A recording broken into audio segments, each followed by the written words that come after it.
Hola y bienvenidos a una nueva sesión de este ciclo de conferencias en materia de derecho concursal que, como ya sabéis, organizamos jueces y profesores en Almacén de Derecho. En el día de hoy vamos a discutir sobre la sección sexta del concurso, sobre la calificación concursal, qué es, para qué sirve, qué problemas plantea en la realidad práctica de los procesos, cuál es su trascendencia y, sobre todo, qué podemos esperar del nuevo desarrollo de la calificación concursal en el texto refundido de la ley concursal. Bueno, pues para eso hoy nos acompaña Arantzazu Ortiz, que es magistrada especialista mercantil. Ahora mismo está adscrita a la Audiencia Provincial de Islas Baleares. Tengo dudas, al final, si la formulación es Islas Baleares o Mallorca. Yo mismo me hago trampas, creo que es Islas Baleares en el pleno rigor orgánico. Ella, en cualquier caso, pues tiene también una trayectoria previa en los juzgados de primera instancia, en el juzgado mercantil de Tarragona y, en fin, también es una autora bastante prolífica. Bueno, y conocida pues por todos, ¿no? Dentro del ámbito del derecho a la insolvencia también, pues como suele ser habitual, junto con el resto de los ponentes que han intervenido en el día de hoy, en estas sesiones de este ciclo de conferencias. Bueno, todo esto pues para ir a lo importante, que es darle las gracias a Arantzazu porque nos acompañe hoy y para preguntarle sobre qué quieres hablar, qué ideas quieres transmitir, cuál es tu diagnóstico inicial sobre la calificación concursal. Gracias. Bueno, muchas gracias por la invitación. En primer lugar, me parece una iniciativa muy interesante y el tema de la calificación también, aunque es verdad que es una materia que a veces nos resulta muy farragosa porque da mucho trabajo y a corto plazo tenemos la impresión de que ha servido para muy poco. Resalto lo del corto plazo porque, repasando un poco para esta conversación, he visto que hay muchos concursos declarados, muy pocos calificados culpables y todavía menos aún como con condena a pago de déficit. Os puedo dar las cifras porque vienen de la estadística, pero lo importante es ese mensaje, con lo que uno a veces tiene la sensación de que trabajas muchísimo, tanto los administradores concursales de las partes como en la oficina, para un resultado muy pobre.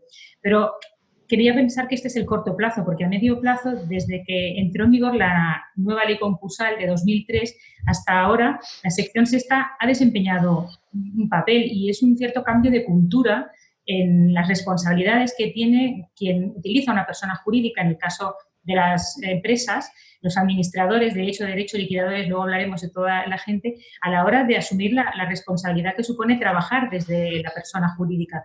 Porque pensemos que antes podía haber una confusión entre lo civil, mercantil y lo penal, y aquí hay una línea divisoria importante que me quería resaltar en primer lugar, que no es una finalidad punitiva, la de la sección sexta, pero sí que cumple una función, por incómoda que nos parezca, de expulsar del mercado a los gestores ineficientes, aunque sea en la pequeña parte en la que tras esta procelosa tramitación se consigue o se acuerda una inhabilitación, que es una consecuencia que ya va de suyo en la sentencia, o se justifica cumplidamente por qué debe haber una imputación de daño a determinadas conductas, bien sea con una relación causal directa con el 162.2 de antes, o bien sea con el asunto del déficit, que podremos hablar ahora, porque tenemos una evolución jurisprudencial en la que creo que somos de los pocos que tenemos la suerte de saludar el texto refundido como tal, ¿no? Más allá de que se ha refundido una sola ley, se han incorporado muchas novedades que asimiló la práctica a través de la jurisprudencia y ahora están recogidas y si queréis después las comentamos. Pero bueno, estos son los temas que sí que vale, que hay que mirarlo a medio y largo plazo y que en este texto refundido hemos unido reformas que ya estaban en la jurisprudencia y ahora las tendremos en una ley. Muchas gracias, Arantzazu. En realidad se podría decir que aunque no tenga un efecto práctico muy visible, el efecto disuasorio y de aculturación que ha podido tener sobre los gestores empresariales sí que ha podido ser más importante que el que parece que ha tenido a la vista del número de concursos culpables y de indemnizaciones. ¿No?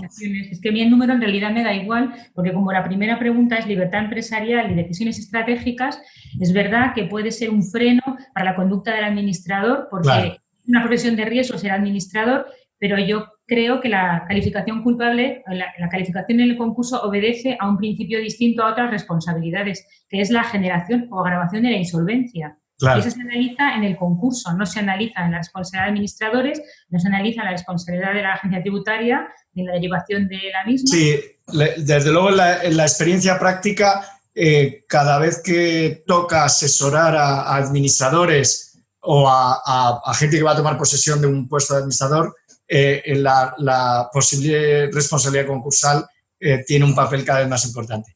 Pasamos a José Carlos González, que es profesor de la Complutense y un gran experto en derecho de sociedades y derecho concursal. Y además de un académico notable, pues vamos a disfrutar hoy, espero, de su enorme conocimiento del funcionamiento de nuestra praxis societaria y concursal.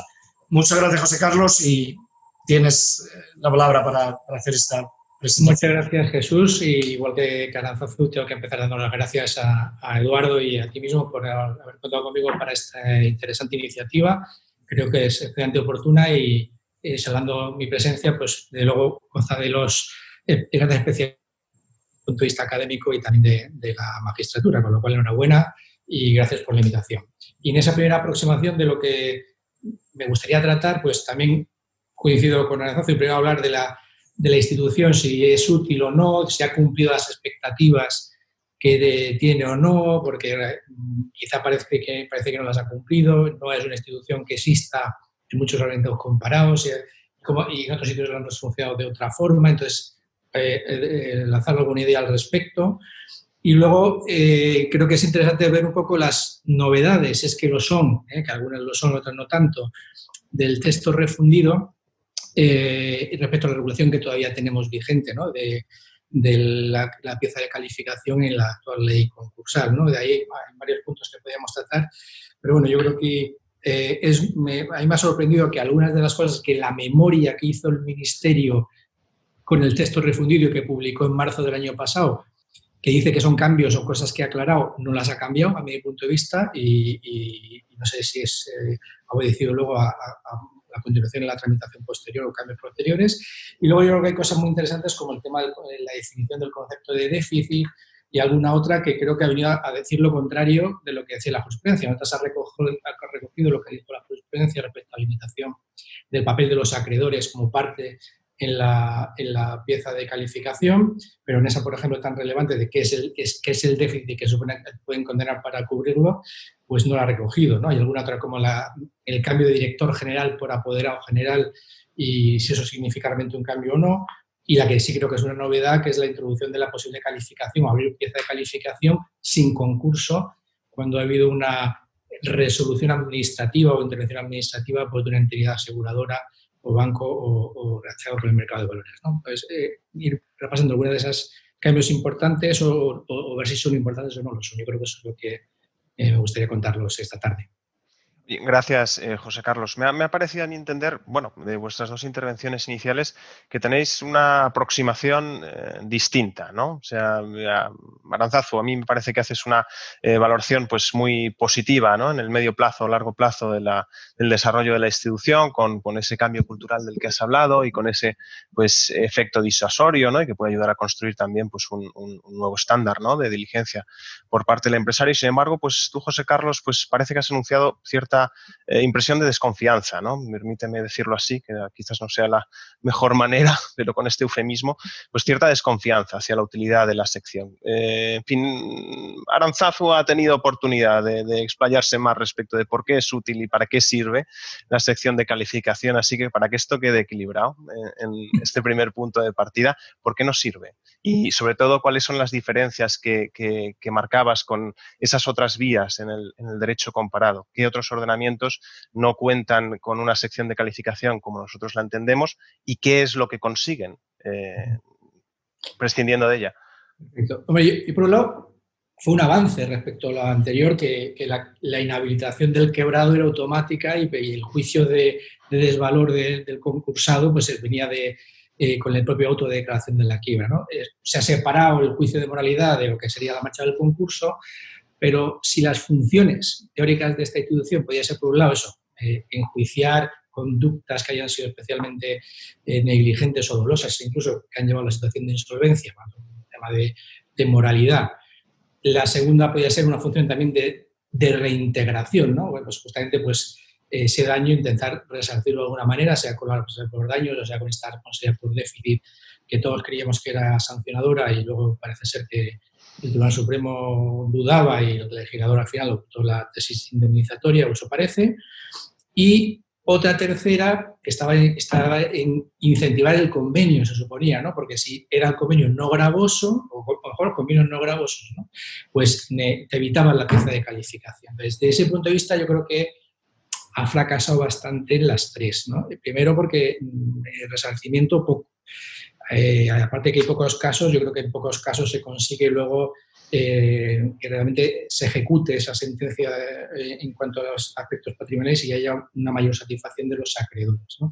Que a lo mejor, y buena parte de ella se podría haber conseguido a lo mejor pues una vía delictiva, ¿no? De insolvencia punible y con daños y perjuicios de propiedad civil, o bien por las acciones de responsabilidad de los administradores, acción social, por ejemplo, que le ejercen poco, por lo que yo he visto los administradores concursales, a pesar de que tienen la competencia exclusiva una vez que se declara el concurso.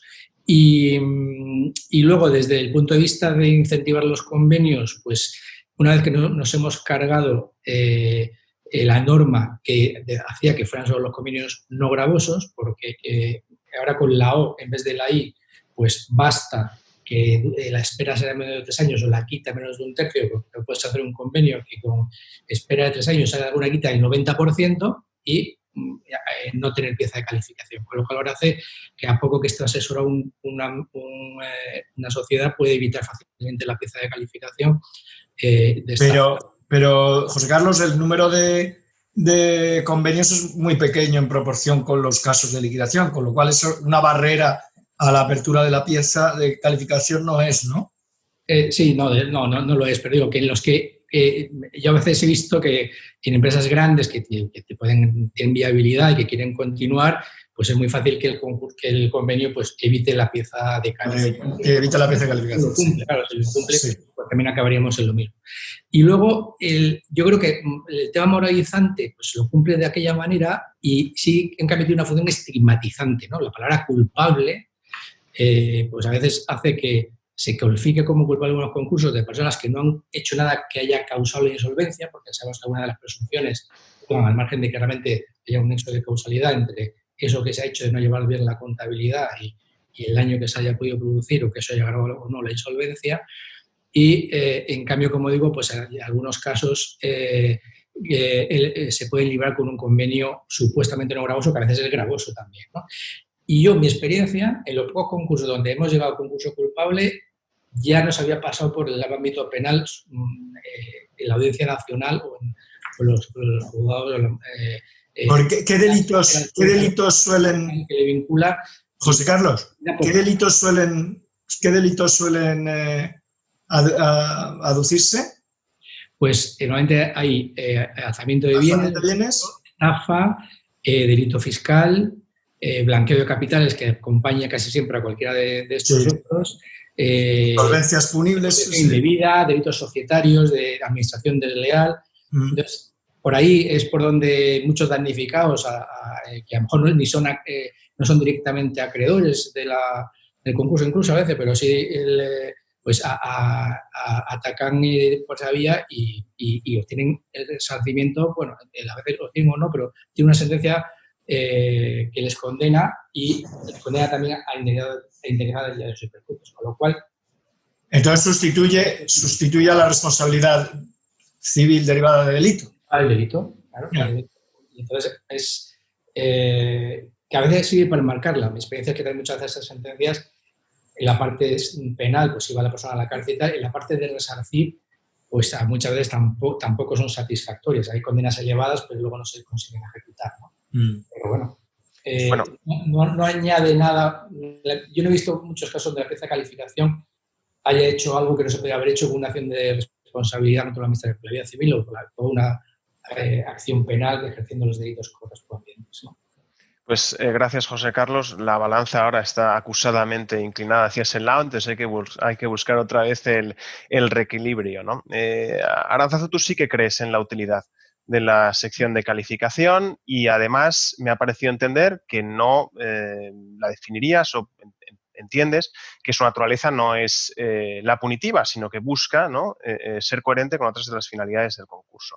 Bueno, la pregunta sería, ¿de qué manera tiende o puede ser útil o cómo es que es útil la sección de calificación sin buscar una sola finalidad de punición y al mismo tiempo sin provocar daños colaterales? En este caso concreto, y retomando ese primer punto quizás del programa o del índice de cuestiones que teníamos para hoy, ¿cómo se complementa, ¿no?, esa visión positiva sobre la sección de calificación y al mismo tiempo vender el concurso como una buena solución para el empresario y cómo se va a proteger la discrecionalidad empresarial pese a la amenaza de esa sección de calificación? Bueno, es que los supuestos de concurso culpable son unas conductas tasadas con una prueba basada en presunciones y parten de un hecho diferente. El Código Penal es principio de intervención mínima y no todo lo que es delito lo que entra en la calificación culpable es delito, aunque es cierto que la reforma del Código Penal ha adoptado muchas conductas, pero uno de los problemas de la sección sexta que hemos aprendido con la práctica es que en el concurso es un proceso universal que requiere muchísimo trabajo y para que la sección sexta sea eficaz hay que empezar a trabajarla todas las partes del concurso desde el minuto uno. Entonces, una persona que solicita la declaración de concurso voluntario no tiene por qué tener un concurso culpable si un negocio ha salido mal, porque la discrecionalidad empresarial exige que seamos rigurosos a la hora de analizar las acciones u omisiones que han llevado a esa insolvencia. Hay muchos negocios que no salen bien y eso no determina una calificación culpable. La solicitud tardía es con generación o agravación de la insolvencia, se refiere a la falta de realidad del que tomó las decisiones, con los datos que tenía cuando tuvo que tomar esas decisiones. No pretende una finalidad punitiva, sino de asumir la responsabilidad. Cuando es muy grave la dejación de tus funciones y deberes de diligencia, entonces entras en el concurso culpable, pero no se puede decir que todos los concursos tienes el riesgo de ser culpable. A ver, depende, porque si no entramos en una especie de competencia desleal con los empresarios que hacen las cosas bien y van a concurso, porque cuando hemos trabajado la sesión, la exigencia de demasiada pulcritud en la llevanza de la contabilidad. Vamos a ver, es que yo no sé contabilidad, pero lo que he aprendido tramitando secciones estas, que hay gente que no le dejaría, pero vamos. Entonces, pedir que se tengan libros de contabilidad ordenados es ser demasiado pulcro. Es un préstamo de socios a la sociedad y llevas 10 años así, lo hayas contabilizado bien, si luego pretendes que no te diga que has creado una ficción y te has devuelto el préstamo el año antes de solicitar el concurso.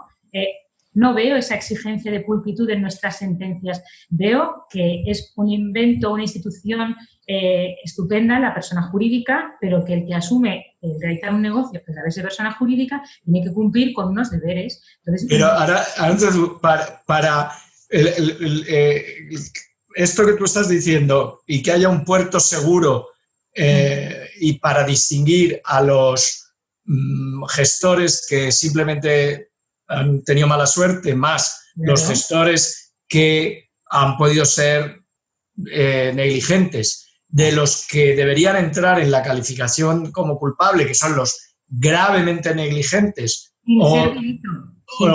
Eso es. Entonces, pero para dar seguridad ex ante a los gestores, ¿cómo habría que interpretar o aplicar eso de haber contribuido o al agravamiento, a la insolvencia, al agravamiento de la insolvencia con culpa grave o dolo? ¿Que hay alguna forma de formalizar eso para reducir el riesgo dirían los economistas, de falsos positivos? Pero es que la cuestión es que cuando tú vas al concurso voluntario, la gente se pone a presentar las cuentas anuales, que miras la fecha del cajetín del registro mercantil, que yo lo miro, y son todas... hay una serie de previos, o sea, lo que es imprevisible, pero lo que sabes que va a pasar, hazlo bien. O sea, claro. El depósito de cuentas anuales cuando toca es mucho pedir, que las cuentas anuales, a ver, ya sé que hay que pagar un contable, que tal, que es caro tener una empresa, si yo todo eso lo sé, pero el puerto seguro es la diligencia de un ordenado comerciante. Tampoco es que vas a ser condenado como culpable y tú no has hecho nada, hombre. Yo tengo algún concurso culpable que la revalorización del activo era muy importante. Entonces ya sé que las irregularidades contables casan mal con que luego tengas una relación causal directa en el punto de indemnización. Pero si tú estás yendo a los bancos con un balance y ese activo está mal valorado, sobrevalorado. El puerto seguro es que las consecuencias de tu insolvencia no vengan de los 3 años antes que has hecho conductas de las que están reunidas en la ley concursal. El problema es que la administración concursal, yo sé que esto del sancionatorio y el resarcitorio es un tema muy discutido, pero lo que no puede ser es que uno no haga el trabajo con los pocos datos que le dan al principio y cuando llega a la sección sexta diga todo el déficit, porque no sé por qué se ha generado. El puerto seguro es que se exija profesionalidad en las dos partes. El que va a concurso, que haya llevado su contabilidad mínimamente y pueda explicarlo, no que presente el concurso en la puerta del juzgado y salga corriendo, que el administrador concursal no tiene a quien preguntarle, y el administrador concursal que ha estado que sea, y cuando llega a la sección sexta diga, como no sé cómo calcularlo todo. O sea, si se hace bien, o sea, el puerto seguro, cada uno haga su parte y se pida responsabilidad al que no la haga. Arantzazu, luego vamos a discutir un poco más sobre las irregularidades y también su relación con la responsabilidad por déficit y demás. José Carlos, en esta materia de si protege o no protege bien la discrecionalidad del empresario, ¿qué nos puedes decir? Porque creo que es algo que tú has estudiado y que tienes alguna publicación interesante en los últimos años sobre qué impacto juega en esto o está llamado a jugar en las posibles reformas o la evolución en la aplicación de nuestro texto refundido, la directiva de insolvencia, en cuanto a la determinación de los deberes de los empresarios en los albores o ya con la manifestación de la crisis de insolvencia y cómo se tienen que conducir y a quién tienen que proteger sus decisiones. Sí, bueno, yo creo que en la actualidad, lo decía también Arantzazu, lo que tiene que hacer un administrador es ser diligente, ¿no? Y tiene el deber de diligencia, pues ya está en el código, la ley de sociedades de capital, ¿no? Diligencia y lealtad. Y con eso sería suficiente. Y esos deberes con la sociedad y con el interés social, que es el interés de todos los socios, ¿no? En España, la doctrina mayoritariamente y la jurisprudencia, yo diría que unánimemente, adoptan la llamada tesis contractualista del interés social, ¿no? Y por ahí me parece que no hay mucho peligro. No tenemos aquí la doctrina del Gulf Trading, que son los deberes especiales en la cercanía de la insolvencia, con una que hay que mirar más a los acreedores, aunque también es un concepto que en Reino Unido pues, plantea problemas de seguridad jurídica, la determinación de en qué momento empieza a aplicar, SPC shifting de los deberes fiduciarios. Y el problema es que tenemos el artículo 19, digo problema, también creo que es un problema, de la directiva que hay que transponer de reestructuración temprana, ¿no? Y que están trabajando, me consta, en el Ministerio para su transposición. Creo que el aprobar en tan mal momento el texto refundido era justamente porque se está haciendo esa transposición sobre el articulado del texto refundido.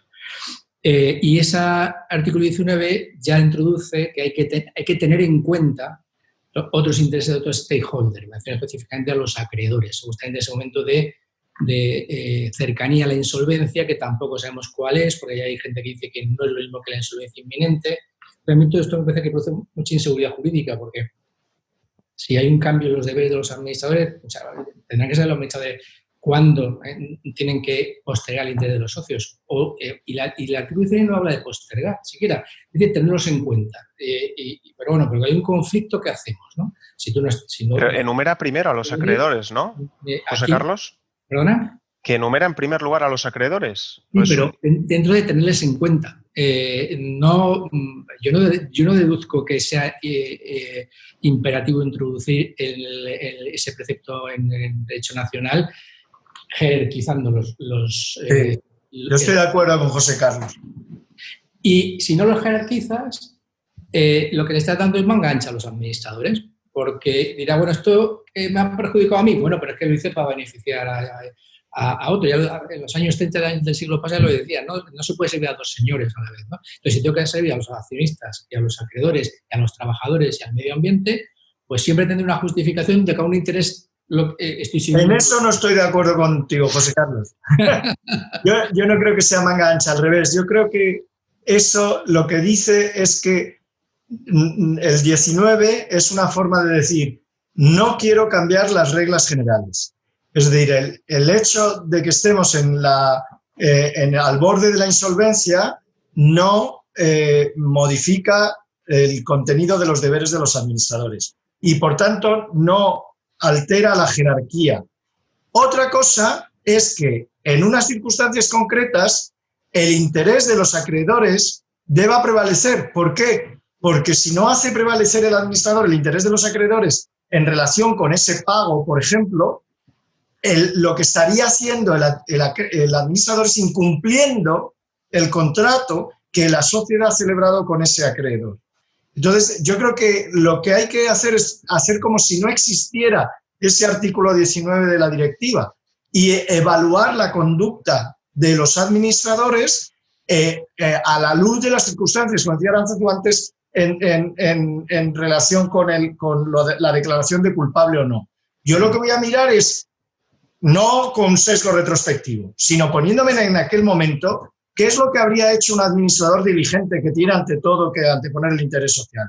¿Habría pagado ese crédito o le habría dicho al acreedor, no te esperas porque si te pago voy a provocar aquí un desastre? Entonces, pero no creo que el 19, ese artículo, tenga un contenido sustantivo o no, o que modifique el derecho aplicado. Pero entonces, basta con lo que tenemos, ¿no? Exacto. Con el de capital, con el deber de diligencia, en la circunstancia en la que te encuentras, y luego, incluso para no incurrir en acción individual de responsabilidad, pues no contratar con un nuevo acreedor al que sabes que tú no vas a poder cumplir. Claro. Darle la información, o sea, eso ya lo tenemos.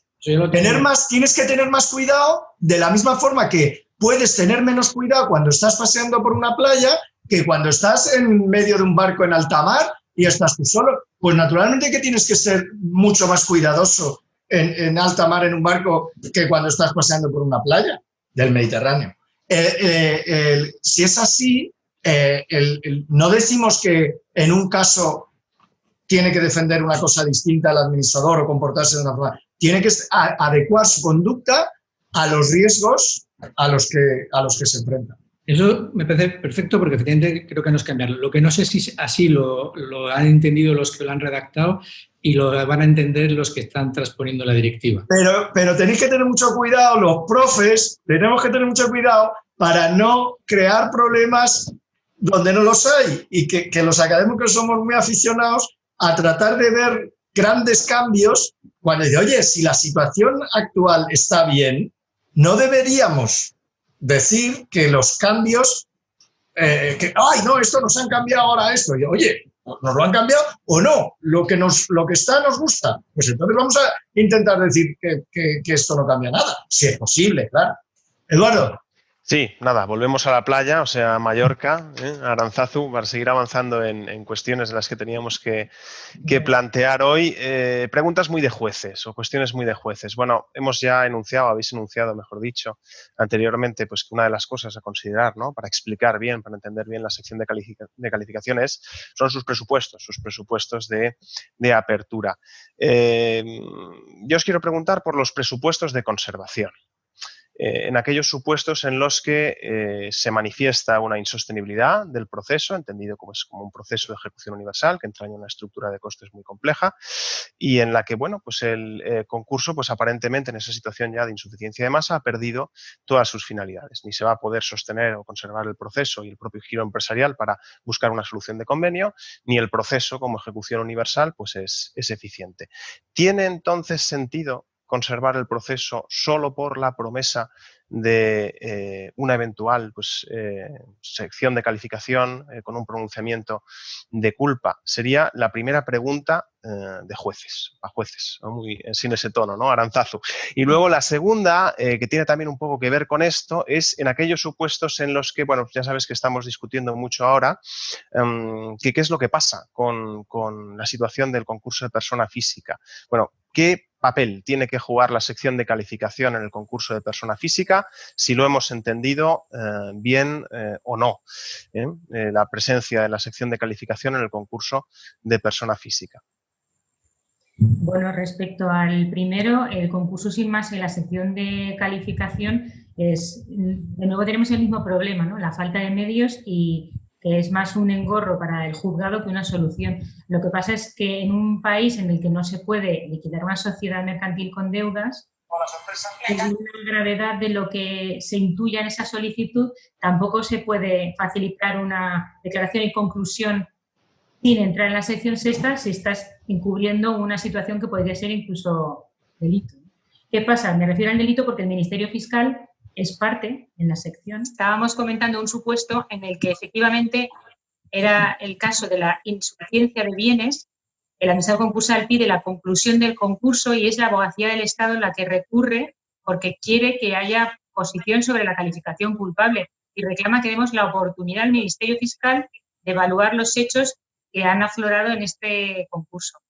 Y en la audiencia estimamos la solicitud de la Abogacía del Estado para disgusto del juzgado, porque realmente es pólvora del rey, es quien va a pagar todo el trabajo de este administrador concursal, que ya se veía feliz concluyendo este concurso, pero el trámite está previsto solo para estas dos partes y entendimos que le teníamos que dar la oportunidad. Para eficacia práctica, estoy de acuerdo con Eduardo, ninguna. Es una prevención general. Se acudieron a una finalidad que es distinta a la de la reintegración o la primera finalidad, que es el cobro por parte de los acreedores, que es otra cosa. O sea, que tiene más una función de prevención que una función indemnizatoria, que es la típica de la responsabilidad civil. Claro, sí, pero bueno, es que hay supuestos muy curiosos. Este era un club y había una serie de supuestos que también incluía el derecho laboral, irregularidad de trabajadores. Bueno, es que en los concursos afloran muchas situaciones y cada uno, los acreedores privados van a recuperar su crédito, lógicamente, pero al ser un proceso universal hay más cosas.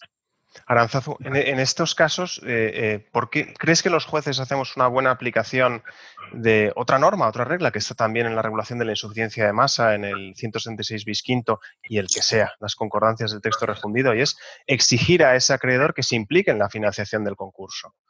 Mi percepción es que no acabamos de hacer esta aplicación, ¿no? Y tú mismo, bueno, pues quizás en un equívoco, bueno, pues esto será pólvora de rey.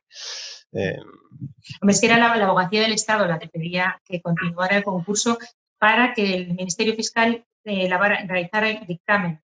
Entonces, la ley, la prevención legal es que tiene que afianzar, porque el concurso tiene que servir para la ejecución universal de los bienes del deudor en caso de liquidación y la finalidad de expulsar del mercado al gestor ineficiente, pero se usa para otros fines, menos claros, ¿no? Más espurios. Entonces, supongo que el legislador lo que no quiere es que se alarguen situaciones que no tienen por finalidad ninguna de estas dos. Oye, y en el ámbito del concurso consecutivo, ¿crees que estamos interpretando y aplicando bien la calificación? Porque parece que es uno de los obstáculos, ¿no? El obtener un pronunciamiento de fortuito para conceder esa posterior exoneración, para hacer ese estudio bueno, sobre la buena o mala fe en el concepto legal, y que eso es una de las razones que impide una declaración y conclusión simultánea. A mí me parece correcto porque, aunque antes habéis hablado de la protección de los administradores y de la responsabilidad de los administradores, una vez que llegas a la insolvencia, el primer fin del proceso de insolvencia es satisfacer a los acreedores. Y en el concurso consecutivo, con la posible exoneración del pasivo insatisfecho, el acreedor va a sufrir el sacrificio de todo su crédito. ¿Qué menos que pedir que el concursado haya tenido una conducta diligente y no incurra en las causas de calificación? Ya sé que puede ser muy restrictivo, pero estamos rompiendo en 1911. Es una conducta que en España ha costado mucho introducir. La segunda oportunidad tenía que haber llegado antes. Creo que somos el tercer país por la cola de incorporarla a la legislación y aún así todavía no ha despegado cuando es una institución esencial. Pero si el legislador ha valorado que se requiere para que la comunidad de acreedores acepte este proceso, que tiene que ser un concurso fortuito, hay que ser muy exigente en por qué se califica culpable, lo que decía al principio. No sea algo que no me lo he estudiado y vienes tarde y ya se agrava la insolvencia. Bueno, vamos a ver. Vamos a hacer los deberes todos, los jueces, que no sabemos contabilidad y nos cuesta mucho, bueno, algunos sí, yo no sé contabilidad. Yo tampoco. Bueno, yo he aprendido con la calificación del concurso, que alguna cosa ya lo veo y digo esto, pero realmente quiero aprender con cada proceso y estamos colaborando, los abogados del concursado, la administración concursal, no sé, no creo que... Bueno, el legislador ha decidido esto y creo que la función es esta, ¿no? Darle seguridad a una institución que ha sido muy contestada y ha costado mucho que llegue. Y ya como ha quedado el crédito público en el texto refundido, ni lo menciono porque sabéis que además ya hemos discutido mucho sobre esto. La sentencia del 2 de julio confirma una de Baleares, así que yo no digo nada.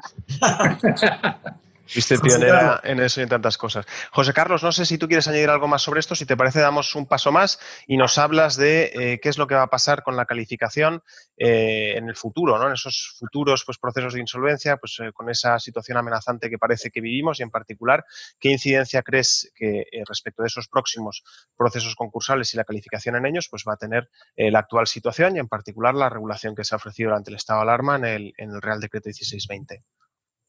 Vale, pues bueno, yo creo que he escrito sobre el Real Decreto y una de las cosas que criticaba es que tenía que haber suspendido todas las piezas de calificación, porque me parece que no es lo importante y lo urgente, y para evitar el colapso de los juzgados, ¿no? y la curva de procedimientos, que era una medida importante haberlo suspendido, porque creo que no aporta gran cosa. Y lo que ha hecho, que es de suspender el deber de solicitar el concurso, que no haya deber de solicitar el concurso hasta el 1 de diciembre, que me parece razonable que se dé margen para que las sociedades respondan a la situación, intenten las que son viables, pues buscar fuentes de financiación, etcétera, para solventar esta 3 meses y pico que no han podido prácticamente tener actividad. Lo que creo que puede crear una falsa confianza en algunos empresarios, ¿no? Porque creen que pueden esperar tranquilamente en cualquier circunstancia y situación, porque no le van a calificar el concurso como un culpable. Y yo creo que deben de saber que lo que no le va a calificar el concurso como culpable es por retraso en la solicitud. Pero si tu empresa no es viable o tiene poco aviso de viabilidad y por no pedir el concurso y no cesar en la actividad, has incrementado la situación o has agravado la situación de insolvencia, pues está la causa general, con lo cual es posible que se te cae tu concurso culpable, no por la presunción de retraso, pero sí por otras que has generado estos meses hasta enero o febrero cuando se te ocurre pedir el concurso. Y esta pedagogía mucha gente la ha tenido que hacer porque no pensaba que era una exoneración general, de una falsa comprensión de lo que es la reforma del Real Decreto 16/2020, ¿no? Y creo que va a haber una avalancha de concursos en el primer trimestre, sobre todo el año que viene, aunque yo creo que ya se empezará a notar después del verano, y lo que me temo es que no se está haciendo nada para lo que era importante, que no era tanto una reforma regulatoria o una norma de excepción, como dotar a los juzgados de refuerzos suficientes o crear nuevos mercantiles, es decir, medios humanos y materiales técnicos para lo que se viene encima. Y a mí no me consta que de eso se esté haciendo nada desde el Ministerio, cuando en otros países justamente han hecho estudios sociológicos o estadísticos para ver en cuántos nuevos jueces de quiebra necesitamos en Estados Unidos, no sé dónde, para que saben que eso es lo que hay que hacer, ¿no? Incrementar los medios más que hacer grandes reformas legales, ¿no? Y eso creo que aquí no se está haciendo, que yo sepa. Aranzazu, ¿quieres añadir algo respecto de, en fin, la eventual posibilidad de calificar por retraso? ¿Qué dificultades crees de interpretación que vamos a tener con este artículo 11? Bueno, de una parte tendría que ser una interpretación flexible, porque desde el momento en que los concursos necesarios no se van a tramitar hasta que transcurra el plazo de la moratoria, no se puede ser muy exigente. Habrá que analizar si por culpa de ese retraso se ha generado o agravado la insolvencia, como bien decía José Carlos. Entonces, habrá que conciliar las dos cosas. Y la insolvencia que se haya generado o agravado antes del estado de alarma no queda bonificada porque haya sucedido esta catástrofe sanitaria, pero sí que habría que tenerla en cuenta y dar un poco de aire para que se puedan organizar refinanciaciones o la situación de los ERTES. Es que es una situación impredecible, entonces se tendrá que aplicar con flexibilidad lo de la solicitud tardía, sin que eso sea manga ancha, como se dice vulgarmente, pero sí que tiene una incidencia que habrá que evaluar en cada caso. Bueno, oye, y vamos ya a hablar en fin, de un tema principal, ¿no? Ya en la sesión ha salido varias veces sobre irregularidades contables y eso quizás como puerta de entrada a hablar también sobre responsabilidad por déficit. Bueno, pues ahora ya sin más limitaciones, ¿qué nos puedes decir sobre estas dos cosas? Bueno, es cierto el presupuesto de que conectar con nexo causal o motivando que la causa de calificación tenga que ver con la cuantificación del déficit es difícil. Es un supuesto que no es el más cómodo, no es como una simulación o una salida fraudulenta de patrimonio. Partiendo de ahí, habrá irregularidades contables relevantes que no hayan generado una generación o agravación del déficit. Eso puede ser un punto de partida. Y otro es que sí las hay, que algunas veces la irregularidad contable relevante ha generado esa agravación del déficit, por lo menos en cuanto a la falsedad en la solvencia que presenta la sociedad. Y siempre que se pueda demostrar que se han adquirido nuevos compromisos, se ha endeudado, se ha solicitado financiación con una base en una irregularidad contable relevante, sí que puede haber un cierto nexo causal. En otras ocasiones, pues si no es el activo sobrevalorado, es el supuesto de que se hayan realizado algunas contabilizaciones extrañas, o de los préstamos de los socios a la sociedad también es un caso típico, o la contabilidad en los casos de grupo de empresa. Sí, o sea que la idea es que se haya manipulado la contabilidad con el fin de aparentar una situación de solvencia mejor de la real, con lo cual ha podido inducir a terceros. Ha podido, no, tiene que haber inducido a terceros, porque si no se ha realizado un daño concreto, o sea, no daño, no es el 172. Bueno, imagínate, yo tengo un caso de una sentencia que leí no hace mucho. Hace que los demás socios no hagan nada. Ya, claro. El típico caso del socio mayoritario, el hermano mayor, que gestiona y los hermanos pues le dejan hacer. Y entonces de repente empiezan a que no, si en el banco me han dicho que me aguantan hasta Navidad y tal, y no sé qué. Oye, y resulta que claro, que en el banco le han aguantado porque tienen ahí unas existencias que en realidad no hay en el almacén. Y eso pues es $500,000 menos de euros y eso ya sería. Entonces, los que deberían controlar al administrador no hacen nada. Ya. No, pero en el supuesto del déficit, que es el que pregunta Eduardo, tiene que hacerse un esfuerzo en la demanda de la administración concursal en razonar por qué esa irregularidad contable relevante que ha alterado la percepción, porque en realidad esto es que han confiado los acreedores cuando han contratado. O sea, la insolvencia es distinta de la responsabilidad de los administradores y de la responsabilidad penal, y tú puedes no tener un patrimonio neto negativo y no ser insolvente porque estás poniendo tú el dinero. Pero lo que digo, Aránzazu, es que la confianza en la contabilidad ha podido conducirte a la omisión.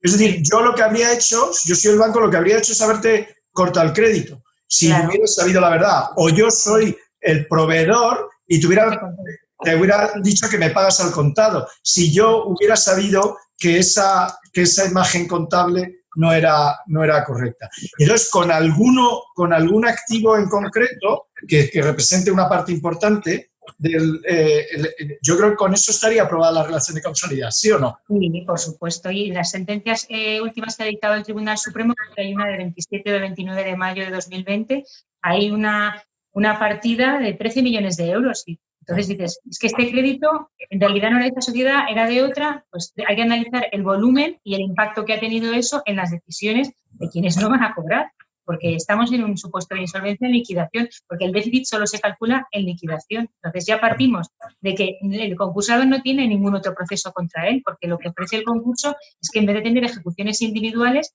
tienes una ejecución universal. Entonces, y la contabilidad es muy importante, es lo que genera la confianza. Entonces, la irregularidad contable relevante es una causa de calificación y también es una causa de insolvencia punible. Entonces, yo creo que el Código Penal tiene que ser de aplicación, de intervención mínima. No se puede acudir al Código Penal, aunque seguramente en los supuestos de José Carlos eran concursos muy graves y había delitos, pero hay muchos concursos culpables en los que no se ha llegado a ese umbral.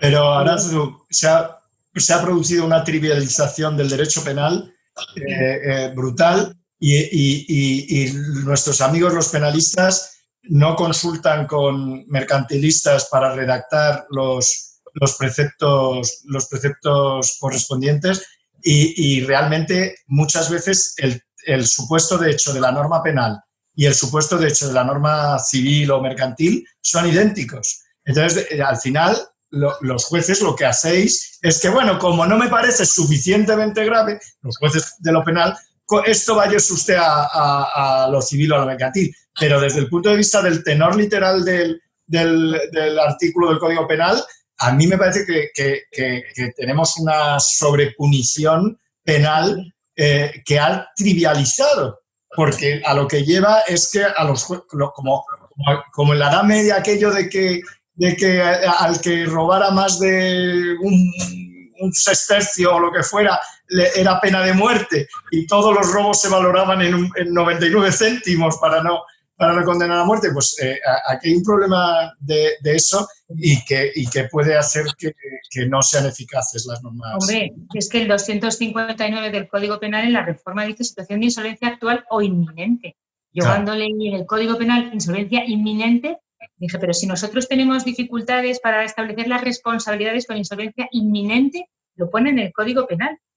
Pues a mí me sorprendió muchísimo, porque a mí me parece eficaz la pieza de calificación, es incómoda, obtenemos poco, tramitamos mal, lo que queráis. Pero venimos de la tradición mercantilista española, no somos Alemania, no somos Estados Unidos. Hemos mejorado y tenemos nuestras bondades, pero también tenemos nuestros puntos flacos.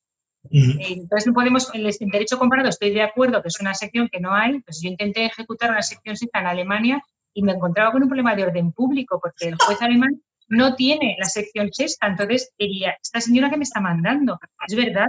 Pero tú se lo explicas a un juez alemán, tú le dices, no, si esto es responsabilidad civil.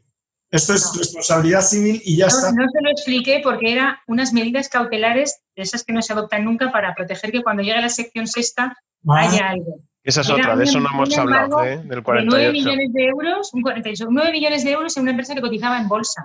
Entonces, tramitamos una caución sustitutoria y entregaron un aval, porque es como le voy a decir a un compañero alemán que no, porque te cargas la empresa, o sea, no. Ya.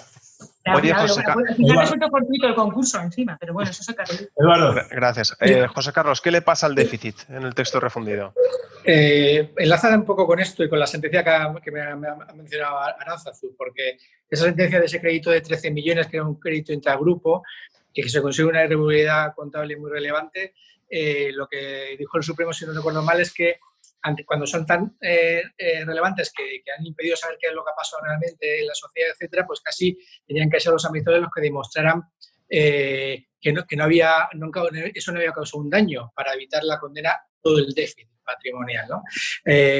Y yo creo que el texto refundido ahora, por un lado, que incluso ha insistido más en la necesidad de individualizar cómo la actuación de cada uno individualmente de los afectados, sean directores generales, administradores o lo que fuere, han con su actuación producido la insolvencia o el logramiento de la insolvencia y ese nexo de causalidad, y sobre todo ha introducido un concepto que era una cosa que discutía, que es el déficit concursal. Es la diferencia entre la masa activa y la masa pasiva según los textos definitivos que acompañan al informe del administrador concursal, esa resta aritmética, o hay que esperar a la liquidación, y cuando acabemos la liquidación veremos lo que hemos sacado realmente de esa masa, qué es lo que ha quedado sin cobrar, ¿no?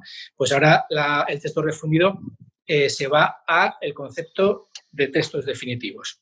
Lo que en el propio informe dijo el administrador concursal que era el déficit, que todos sabemos que luego el déficit es muy superior, porque luego nunca se liquida la masa activa por los valores que figuran. Por ejemplo, en ese caso, figuraba entre el activo el crédito de los 13 millones. Esa sociedad tenía más activo que pasivo, a pesar de que ha habido el concurso, con lo cual era imposible, con la ley actual, haberle condenado a cobertura de déficit, porque los textos refundidos tenía superávit, digamos, la compañía, ¿no? Entonces, como digo, por un lado, por esos dos motivos creo que... Espera, José Carlos, un momento. O sea, que la definición de déficit es falsa. La nueva. La nueva es muy limitativa. La que establece el texto refundido es la diferencia entre el valor de los bienes y derechos en el inventario que ha hecho la administración concursal a los 2 meses del concurso y la lista de acreedores que acompaña también, ¿no? Que luego se puede variar algo por las impugnaciones, hasta textos definitivos, pero no es realmente el déficit real que es el daño que van a sufrir cuando muchos de esos bienes se liquiden y se vendan por un precio mucho más bajo, se subaste y no se saque la subasta lo que había puesto la administración concursal que valía, etc. ¿Y tiene lógica eso? ¿Tiene lógica eso? A mí me parece que no tiene ninguna. Si queremos que tenga la función que la pieza, pues tiene que ser el déficit real, no un déficit contable que la puede hacer hasta negligentemente la mesa concursal, pero cogió valores pero no es un poco, puede tener una lógica, me pregunto yo, no puede tener la lógica de decir, bueno, es que a usted, señor administrador, no le es imputable que no se consiga vender los bienes y los activos por el valor, porque esto es una fire sale, es una venta a toda velocidad y no en las mejores condiciones. Entonces, si vemos el déficit, la responsabilidad por déficit como responsabilidad civil, porque tú has causado un daño y que te es imputable, ¿sí que tiene lógica desde esa perspectiva o no? Sí, esa perspectiva tiene lógica, porque el tema de las liquidaciones y cómo se vende también es... Y luego el tema de cómo quedan los textos definitivos, porque a veces en el texto definitivo los créditos eran 2 semanas después, en la fase de liquidación, el plan de liquidación eran 100.000. Decías tú, ¿cómo puede ser que la fecha... Bueno, es que según cómo los vendas, a quién se los vendas, lo que en textos definitivos era 1 millón, ahora va, por decirte cifras redondas. Entonces, tiene sentido las dos cosas. Lo que dice la sentencia del Supremo viene porque recordemos que la evolución de la sección sexta hemos tenido con tanto por ciento en secciones en las que no era ni obligatorio que estuviera el informe de la administración concursal. Remontémonos a los Iberos, pero esto empezó así. En alguna parte de la península se decía, te condeno al 100% y no se sabía ni cuánto era el 100%. Luego se obligó a incorporar los informes. Después se ha construido el déficit delimitando que no te pueda caer, porque luego vas a pagar concursales y masa, vas a pagar todo. Claro. Entonces hay que poner un límite en alguna parte. Las dos posiciones tienen sentido. Yo creo que la del Supremo viene porque la sentencia en concreto, que es muy bonita, tiene una evolución del concepto de déficit. No tan prosaica como la que he hecho yo, pero yo sí que he visto sentencias de las de te condeno a pagar lo que falte. ¿Y cuánto es lo que falte? En esa sección no hay ningún informe. Habrá que preguntarle a Sancho sobre esta sentencia, ¿no? Sí, se deja. Las sentencias son de la sala. Recordar que los órganos colegiados, para poner un párrafo... Bueno, eso es una forma de hablar. Es el ponente. Lo que yo quería Tienes que convencerles para que la firmen, de verdad. Es que es que sí, que sí. Y además, y que deliberan. Hombre, pues sí, y discutimos y se oyen los chillidos fuera de la puerta. O sea, le ponemos pasión a las cosas en las que no estamos de acuerdo. Como debe ser. Salir de la puerta ya no puedes contar, pero eso es así. Hombre, José Carlos. Sí, yo lo que quería decir es que igual que hay muchas impugnaciones de acreedores, de la lista de acreedores, cuando acreedores también reconocidos, todos sabemos que el inventario de bienes y derechos no lo mira nadie y lo impugna porque nadie importa, porque no hace cosa juzgada respecto a lo que realmente son bienes o derechos de las partes, con lo cual, pues luego se valda lo que valgan las cosas. Y la administración concursal va a tener con esos 2 meses con analizar muy bien la masa pasiva y los documentos que mandan los acreedores y lo otro, se fían mucho de los datos que vienen en la contabilidad. Pero si algo está sobrevalorado, no lo van a verificar, no tasan todos los bienes que tiene y tienen patrimonio a veces para hacer tasaciones. ¿No se le podría poner algún... Con los créditos habría que analizar la solvencia de esos deudores de la concursada. Claro. Salvo que tengan la información de que es una sociedad que también está en concurso, lo ponen a valor nominal, a valor facial. Entonces, podemos tener un activo que reduzca el déficit simplemente porque nadie ha contrastado realmente la valoración de los activos, ni tiene la administración concursal los medios ni el tiempo en esos 2 meses para hacerlo. Claro, y no hay una forma fácil de incentivar a los administradores concursales para que hagan una limpieza, digamos, del activo. Ahora, con esta nueva norma, a lo mejor tienen que hacerlo, pero ¿quién soporta ese coste? Porque está famoso los costes del procedimiento. Es decir, también lo vamos a cargar eso en los honorarios de la administración concursal. Al condenado a cubrir el... Claro, el primer condenado sería el administrador concursal, que tiene que empezar a pagar sin haber cobrado, ¿no? Y luego está el elemento de dices, es verdad, hay que vender a pérdida, hay que vender lo que se llama el descuento de pronta venta, ¿no? De venta rápida. Pero también eso no es causa de que has llevado a la sociedad hasta aquí, no está causado por la gestión, si el concurso es culpable. Es decir, ha habido yo creo que eso es...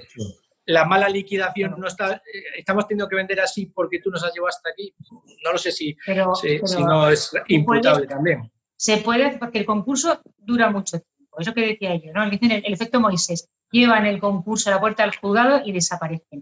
Si un concurso está 1 año o 2 años o lo que sea en un juzgado y hay unos abogados de la concursada que tienen sus honorarios, me parece fenomenal, o sea, es que hay que cobrar por lo que se trabaja, pero es que los créditos cuanto más tiempo pasa, menos valen. Y son poner monitorios a lo mejor al principio del concurso, no sé, no lo sé. Yo sé que la vida, como decía, me dijo una vez un abogado, hace mucho frío ahí fuera, señoría. Pues, con todo el respeto al trabajo que yo no conozco. Sí, yo creo... Tiene razón José Carlos, ¿eh? No les pueden pedir encima que si no van a cobrar hagan este trabajo, pero alguien lo tiene que hacer.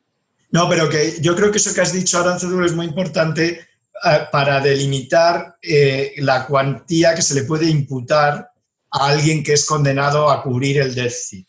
Es decir, el que la Administración de Justicia tarde lo que tarda, el que aquí todo el mundo tenga muchas cosas que hacer, todo eso no puede significar que va todo a que me es imputable a mi conducta. Que mi conducta fue que, sí, señoría, yo sobrevaloré durante 1 año porque pensaba que a ver si aguantaba y mejoraban las cosas y no sé qué, no sé cuánto. Es verdad que una persona normal, diligente, no lo hubiera hecho. Pero de ahí a que me imputen el que se vendiera un inmueble que se podía haber vendido en condiciones normales por 1 millón, por 700.000 euros, pues no. Eso no parece que haya nexo no de causalidad, sino de imputación objetiva. Pues oye, nos quedamos con eso, Jesús. Si imputamos bien o imputamos mal. ¿Qué pasa con las personas afectadas? ¿Quiénes son? ¿Qué hacemos con ellas? Bueno, ahora han entrado los directores generales. Ya teníamos los administradores de hecho de derecho, los liquidadores, los apoderados generales. Han movido a los socios del lugar y, bueno... O sea, la novedad es lo de los directores generales. Yo creo que sí, ¿no? Sí. Lo de los socios ya entró, pero de los socios quiere hablar José Carlos. En cuanto a las personas afectadas, como yo ya he insistido suficiente en que tiene que haber una relación entre la conducta activa u omisiva que se describe como fundadora del hecho que da lugar a la presunción y el resultado, la inhabilitación es inherente a la condena porque viene así impuesto en el precepto y el déficit en caso de liquidación o los daños en caso de convenio se tienen que individualizar y relacionar con lo que estás asociando como causa del concurso culpable. Lo más llamativo fue la introducción de los socios y los directores generales ahora, que creo que José Carlos quiere razonar sobre este tema. A ver, José Carlos sabe mucho de directores generales. Bueno, no. Yo creo que tampoco es un cambio tan sustancial. Yo creo que el error fue poner el apoderado general. Porque, que sí. Que el error fue lo de poner el apoderado general. Claro, entonces yo creo que se ha corregido ese error, ¿no? Tener poderes no significa que tú seas el gestor o el alto directivo de la empresa, porque se dan poderes en muchas empresas a los secretarios, a la gente para que tenga gestiones y no tenían no era un factor, digamos. Claro. Fíjate, es que José ese Carlos, factor tenga o no tenga poderes. Yo siempre cuento la historia de un vocal de la Comisión Nacional de Mercados y Competencia. Salió como un escandalillo que resulta que era apoderado general de una empresa de Gerona o de no sé dónde.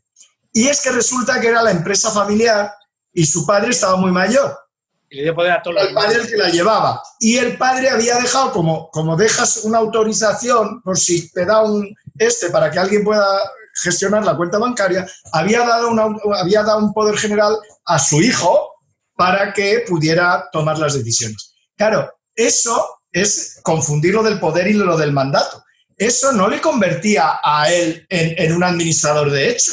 Y en el derecho concursal es en el único ámbito que yo recuerde donde se hablaba de los apoderados generales como igual a sinónimo de administrador de hecho. ¿Es eso lo que había ocurrido?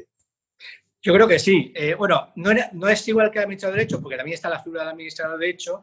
Se quiere meter aquí a los gestores, digamos, el primer escalón de director general después del consejo, sin ser administrador de hecho, sino que es un alto directivo que en la gestión tiene responsabilidad. Pero no se decía el director general o el alto directivo, que son conceptos, sino se decía apoderado general. Había alguna interpretación, yo creo, Fernando Marín, por ejemplo, decía que había que reinterpretarlo en el sentido de que realmente era un ejecutivo o alto directivo de la empresa, tuviera o no tuviera poderes, ¿no? Pero era un problema que chocaba con la ley. Ahora yo creo que lo que ha hecho es hacerlo correcto, es decir, los directores generales pueden llegar a ser personas afectadas de la calificación junto a los administradores o liquidadores de hecho o de derecho. Por tanto, esa es una mejora, yo creo, del texto refundido respecto al texto vigente, ¿no? Bueno, y ha revaluado el libro de Javier Juste. De Javier Juste, efectivamente. Y luego ha introducido de los directores generales. Ha repetido lo que se introdujo también cuando se quiso potenciar los acuerdos de refinanciación, de que no será administrador de hecho las entidades de crédito, básicamente, los que los covenant de los acuerdos de refinanciación, etcétera, tengan ahí un steering committee o que tengan pedido autorización para algunas cosas o una vigilancia, un derecho especial de información, que eso no será administrador de hecho. Eso es. Ahora lo que ha hecho es que lo repiten en materia de concurso consecutivo para los acuerdos de refinanciación y lo meten aquí con carácter general, pero ya le dije yo que eso es enorme inútil. Entonces y ahora, porque lo que dice es, por estos motivos no, pero si por otros motivos es administrador de hecho y se prueba, sí. O sea que eres administrador de hecho si se prueba que eres administrador de hecho. Pues si era antes. Bueno, pero siempre hay que probarlo. Pero eso está bien, porque había habido algunos excesos en algunas... Yo creo que está fomentado por eso, pero a mí no me gusta que tenga que entrar el legislador a decir obviedades, porque hay algunos tribunales de lo social que consideran que administrador de derecho, que toda la empresa matriz es administrador de derecho. Sí, es como...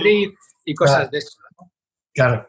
Es una mala legislación, pero bueno, no cambia nada tampoco, no hace daño, es normal que yo creo que es bastante inútil solo para corregir algún exceso, pero eso no es ningún cambio sustancial. El director general creo que sí nos sirve porque puede haber esos supuestos de gente con poderes generales que se escapaban y sobre todo directores generales que no tienen poderes y había problemas, pues teníamos un mecanismo de defenderse diciendo yo no soy apoderado general y era realmente el que había llevado a la situación de insolvencia de la empresa, ¿no? O sea que eso está bien. Oye, José Carlos y Arantzazu, hasta aquí pues todo para el pueblo, ¿no? Pero casi sin el pueblo. ¿Dónde están los acreedores en la sección? ¿Qué pintan los acreedores en la sección? Bueno, esto es una decisión del legislador que acoge también lo que había decidido la jurisprudencia, pero creo que obedece a la finalidad de la sección sexta. Puede haber la información previa, que si ya tiene dificultad el administrador concursal que lleva interviniendo la compañía desde la declaración del concurso, el acreedor puede aportar lo que sabe y aparentemente tiene una finalidad más neutra el órgano de auxilio del juez del concurso, que es el administrador concursal. También está el Ministerio Fiscal, orgánicamente previsto, con su circular dictada al efecto ya en el año 2013 y creo que pretende que se ordene la sección con la finalidad que hemos dicho al principio, no que pueda ser apedreo ahí. Creo que la finalidad es esa, ¿no? Preservar que la orientación de la sección sea, no me ha pagado hasta ahora vengo aquí a contar, pueden contribuir con las alegaciones y a partir de ahí es trabajo de los órganos del concurso y del Ministerio Público. Yo ya saben que intento no valorar al legislador, aplico la norma y no sé si estuvieran todos los acreedores como parte recurriendo hasta el infinito y más allá por distintas causas. No sí. lo sé. Claro, yo creo que... ¿Os parece bien a los tres que se limite estrictamente quién puede pedirlo y quién...? A mí lo que me parece mal es que el Ministerio Fiscal esté con la legitimación que tiene y no tenga los medios, porque supongo que es un problema de falta de diseño de la planta, no la aduzco en ninguna mala fe, pero lo cierto es que hay muy pocas provincias en las que la Fiscalía pueda ejercitar el papel que se le ha dado y de hecho ahora ya se ha clarificado procesalmente que el informe de la revisión concursal es demanda, el dictamen del Ministerio Fiscal también es demanda. Les dota de los medios necesarios para poder estar en el concurso desde el principio, en los 10 días estos que les dan aterrizan allí y supongo que no tienen, en Barcelona creo que sí que hay fiscalía destinada, en Tarragona los que llevaban delitos económicos también estaban en la sección sexta, pero normalmente no están, con lo cual el diseño no funciona porque hay una parte que no suele estar, supongo que previsión y dotación, ¿no? Si funcionara, 2 partes serían suficientes, lo que pasa es que hay una y que a veces no le han pagado tampoco, como decía antes José Carlos. No sé si es falta de diseño o falta de que el diseñado está, pero la ejecución no funciona.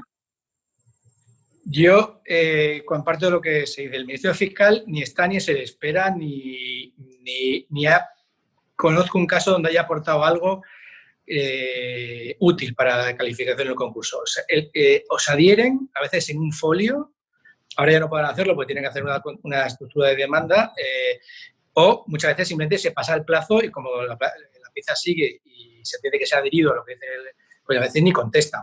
Entonces, yo creo que habría que plantearse para qué está el Ministerio Fiscal, si tiene sentido que esté, si está por un interés público. El concurso, teóricamente, fundamentalmente, protege un interés privado.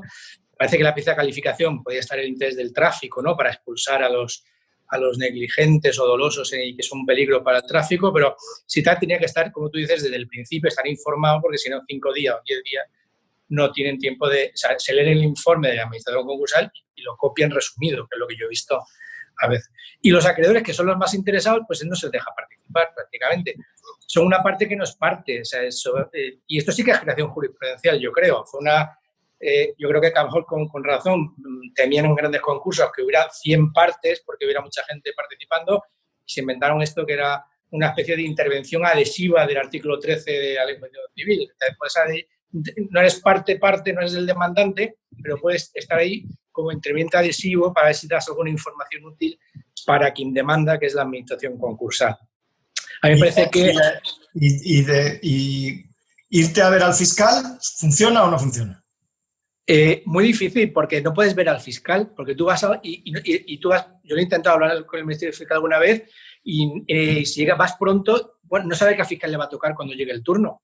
Y si hablas uno, ese no va a ser a lo mejor el que va el día de la vista o el que va a hacer el informe, es la oficina fiscal. Entonces, como no hay desde el minuto 1 alguien que lleve ese concurso, así no con quien hablas, puede que con quien hablas no sabe de lo que estás hablando, no tiene ni idea, y luego no tienes seguridad de que incluso llegas a hablar con él, que luego te encuentres a otro actuando, si es que actúan, porque yo en los que he estado no apareció nunca el Ministerio Fiscal en la vista de calificación. No, oye, yo, Jesús, tengo que interrumpir porque tengo que saludar a la Fiscalía de Valencia, que sé que están inscritos en el curso y esperando además específicamente esta sección, que tienen un gran interés, un equipo nuevo en colaborar con nosotros los jueces mercantiles. Esto que quede dicho, ¿no?, ya que tenemos unos espectadores especiales que sabemos que están ahí o estarán ahí el día que se publique.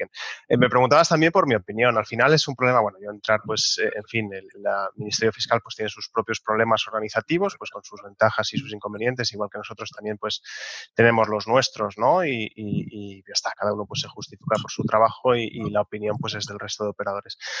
Creo que, sin embargo, el administrador concursal no está lo suficientemente incentivado. A lo mejor llega, pues, el momento en el que se produce la calificación, pues es habitualmente un momento tardío, en el que el administrador concursal pues está quizás exhausto, presta su atención a aspectos que son mucho más relevantes en el momento en el que se está produciendo la calificación, porque es prácticamente en los estertores de la fase de liquidación donde lo más importante pues, es cuidar de la realización ventajosa de los activos.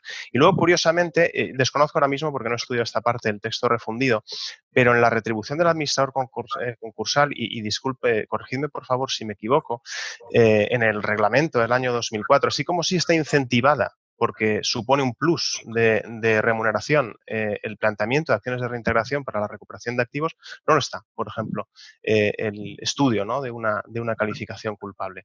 Entonces, es un poco, pues, en fin, de estas incoherencias, de estas discordancias que hacen que cueste entender, ¿no?, la sección de calificación. Creo que es así, ¿verdad, Arantzazu? Que en el reglamento del 2004 de retribuciones, ¿es 2003 o 2004? Sí que tienen un incentivo. Un 1% de lo que recuperen efectivamente las rescisorias. Pero no, por ejemplo, como efecto de recuperación de activos a través del antiguo, bueno, el vigente todavía, 172.2.3 y el equivalente en el texto refundido, porque no es una rescisoria. Bueno, ¿no? El tema de los horarios de los administradores tendríamos que hacer un seminario, si queréis otro día. Pero bueno, sobre el papel del Ministerio Fiscal hay una sentencia muy reciente de 5 de junio de 2020, que también podéis comentar con vuestro ponente porque es de su sala, en el que el Ministerio Fiscal pidió el concurso culpable y la audiencia condenó a daño y no constaba esa petición expresamente, como tiene que estar pedida, se ha estimado una casación por falta de congruencia, con lo cual todos nos podremos estudiar y a lo mejor estamos más animados a hacer las demandas con esta petición que se condenó a daño y no se puede dar por supuesto, si no se pide expresamente, y el fiscal había pedido culpable y el administrador concursal fortuito. Es una sentencia muy interesante. Pero el fiscal es parte y yo creo que les tienen que dar la oportunidad porque en su diseño del trabajo seguro que no la tienen. Es esto, además de otras cosas, y supongo que por eso no están, porque no están ni la Fiscalía ni los jueces de mercantil con poner una sentencia de calificación o no hacer un dictamen. Es que ellos, yo creo que es un tema de diseño de plan. No es por ser corporativa en absoluto. Son profesionales muy preparados, pero los mandan a penales si se reorganizaran y tienen en la mente, si estuvieran en la mente que es un asunto civil. No, claro. A veces los fiscales ven delitos en todas partes, eso tampoco. Pero yo creo que es un cuerpo lo suficientemente bien formado y con una vocación de trabajo también que... Y de los que podemos aprender muchas cosas nosotros, cosas del penal económico, pues su teoría de la imputación, su visión económica, ¿no? Ese análisis, pues que a lo mejor a veces... Bueno, eso no toca aquí, Eduardo. Pero no toca. El peloteo recíproco entre... Yo estoy casado con una fiscal, Jesús, me lo estáis poniendo muy difícil. No toca. Así que... Estamos en la bocina. Vas concluyendo. Pues nada más, yo daros las gracias por esta sesión. Sesión muy intensa en la que hemos discutido sobre muchas cosas, ¿no?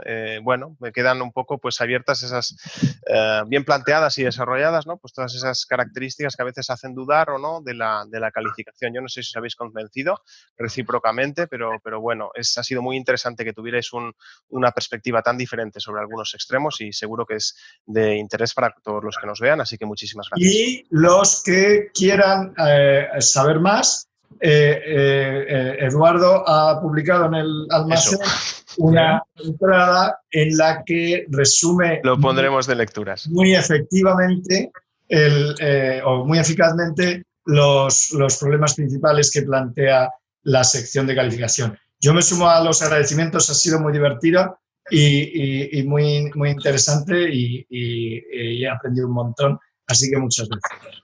Gracias a vosotros. Adiós. Un placer estar con vosotros y ojalá haya más ocasiones de compartir charlas tan interesantes como esta. Gracias. Suscribo lo que dice José Carlos. Muchas gracias.